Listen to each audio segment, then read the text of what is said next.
China once had a king that everyone respected in public, but almost no one truly obeyed in practice. He was still called the Son of Heaven. His court still performed ancient rituals. His title still carried sacred meaning. But the real power had moved somewhere else. It had moved to the regional lords, the rising states, the military commanders, and the ambitious rulers who learned how to use the king's name while ignoring his commands. This was the Spring and Autumn period, one of the most important turning points in ancient Chinese history. It lasted from 770 BC to 476 BC during the early Eastern Zhou dynasty. It was not yet the full violence of the warring states period, but it was the age when China's old political order began to collapse. The Zhou king was still there, the rituals were still there, the language of loyalty was still there, but underneath the old symbols, the world had changed. To understand why, we have to go back to the Zhou dynasty. The Zhou had defeated the Shang around 1046 BC and justified their victory with the mandate of heaven, the idea that heaven supports a ruler only if he governs with virtue and order. The Zhou kings then ruled through a network of regional lords. These lords were often relatives or allies of the royal house. They were granted lands, titles, and responsibilities. In return, they were supposed to serve the king, send troops, offer tribute, and maintain order. At first, this system worked. It allowed the Zhou to extend influence across a large region without directly controlling every village and city. But over generations, the system created a serious problem. The regional lords became powerful in their own right. Their territories became hereditary states. Their families built local armies, economies, identities, and political networks. The Zhou king was still the symbolic center, but the actual power of the states kept growing. Then came the disaster of 771 BC. The Western Zhou capital was attacked, King Yu of Zhou was killed, and the royal court moved east to Luoyang. This move saved the Zhou royal house from total destruction, but it also exposed its weakness. The king no longer had enough military strength to control the major lords. From this point on, the Zhou king had authority, but not much power. That difference is the key to the entire Spring and Autumn period. Authority is the right to rule. Power is the ability to make people obey. The Zhou king still had authority. The great lords had power. And once those two things separated, the old order could no longer hold. The states still claimed to respect the Zhou king, but they increasingly followed their own interests. They made alliances, fought wars, absorbed weaker neighbors, and competed for leadership. A powerful ruler could say he was defending the king while actually expanding his own influence. A state could claim to restore order while crushing its rivals. The language remained moral and ritual. The reality became competition. This is why the Spring and Autumn period became the age of hegemons. A hegemon was not an emperor. He did not replace the Zhou king. Instead, he became the strongest lord among the states and claimed to protect the Zhou order. The first great hegemon was Duke Huan of Qi. Qi was located in the east, in the area of modern Shandong. It had major advantages: access to coastal resources, salt, trade, agriculture, and a strong economic base. But Qi did not become powerful only because of geography. It became powerful because it adapted. Duke Huan relied on one of the most famous ministers in early Chinese history, Guan Zhong. Guan Zhong helped reform Qi's administration, economy, and military organization. He understood that in this changing world, noble rank was not enough. A state needed money, grain, soldiers, organization, and strategy.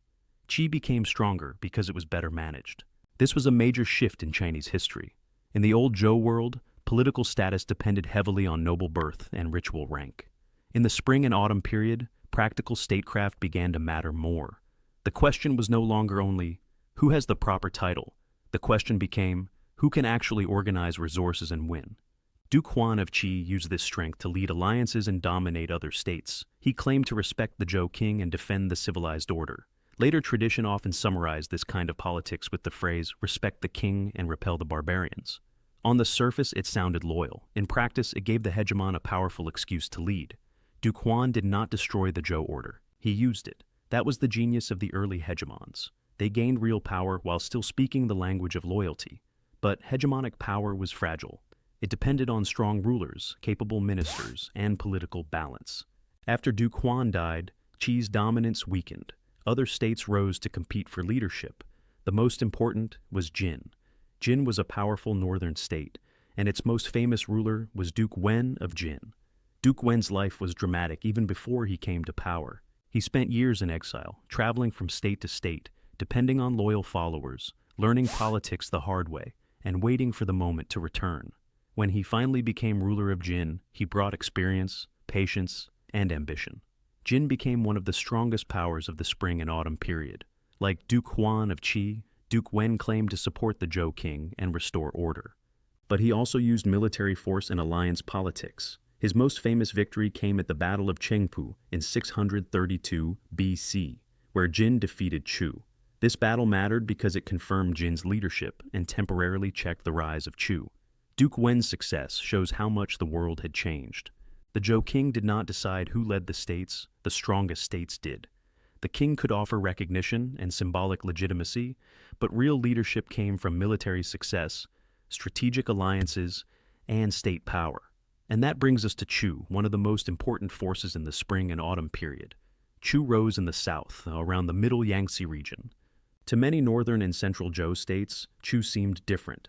It had its own regional culture, political traditions, and style of rule. Some elites from the old Zhou heartland looked down on Chu as less refined or even semi-outsider. But that did not stop Chu from becoming a major power. In fact, Chu's difference may have helped it. It was not trapped by every old aristocratic habit of the central states. It expanded aggressively, absorbed smaller polities, built a large territorial base, and challenged the old order from the south. Chu's rise reminds us that early China was not a single uniform civilization. It was a world of many regional cultures, competing and blending over time. The conflict between Jin and Chu was not just a rivalry between two states. It was also a struggle over the future shape of the Chinese world. Would leadership remain with states closely tied to the old Zhou order, or could a powerful southern state force its way into the center? Chu was too large to ignore and too ambitious to remain secondary. Its rise showed that the Zhou king could no longer decide who belonged at the center of politics. Power decided, war decided, land, population, and organization decided. During the spring and autumn period, warfare still kept some traces of the old aristocratic world. Chariots were important. Noble families mattered. Commanders sometimes spoke in the language of honor, ritual, and proper conduct. But the direction of history was clear.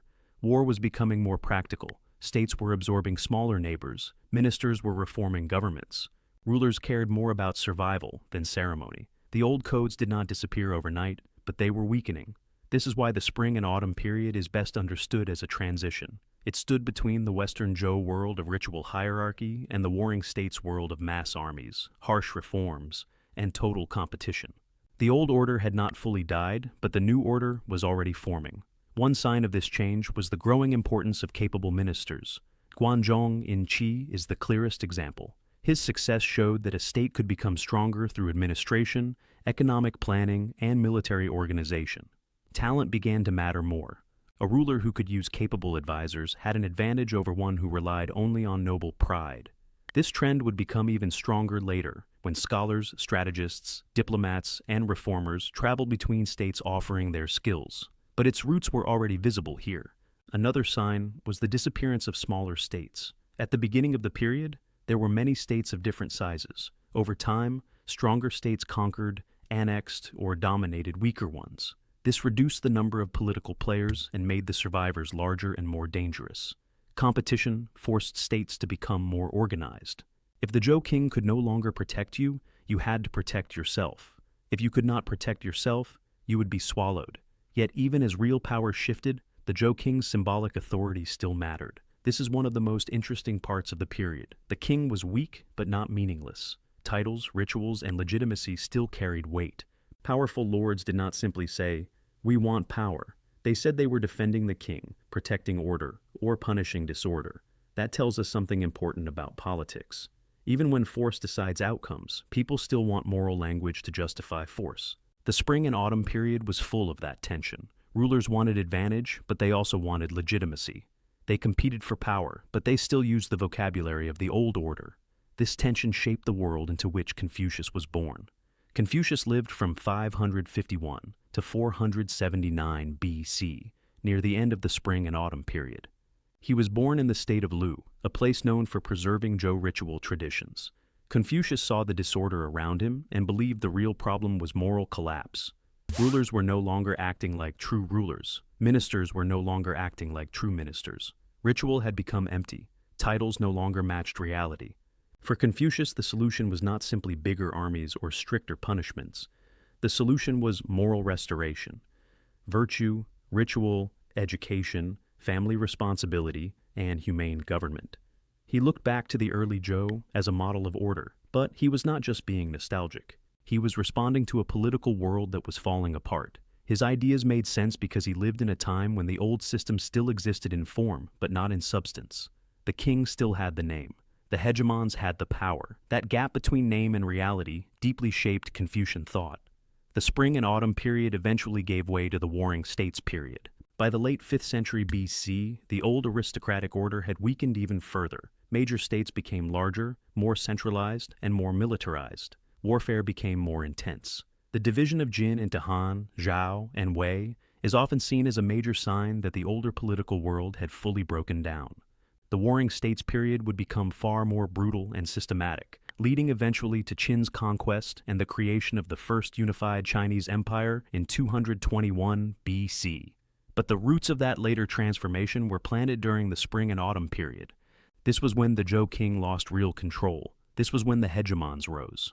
This was when Qi used reform to lead, Jin used military success to dominate, and Chu challenged the old center from the south. This was when ritual order began to crack and political reality became impossible to hide. The Spring and Autumn period matters because it shows how a civilization changes before it admits that it has changed.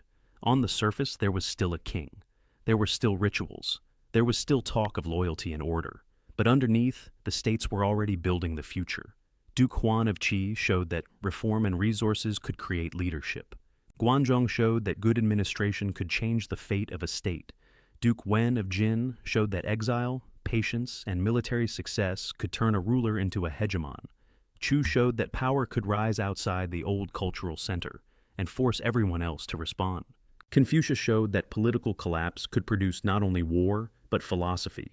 And the Zhou king showed that a title can remain sacred long after the ability to command has faded. That may be the most important lesson of the age. Power does not always disappear in one dramatic moment. Sometimes it drains away slowly, while the symbols remain standing.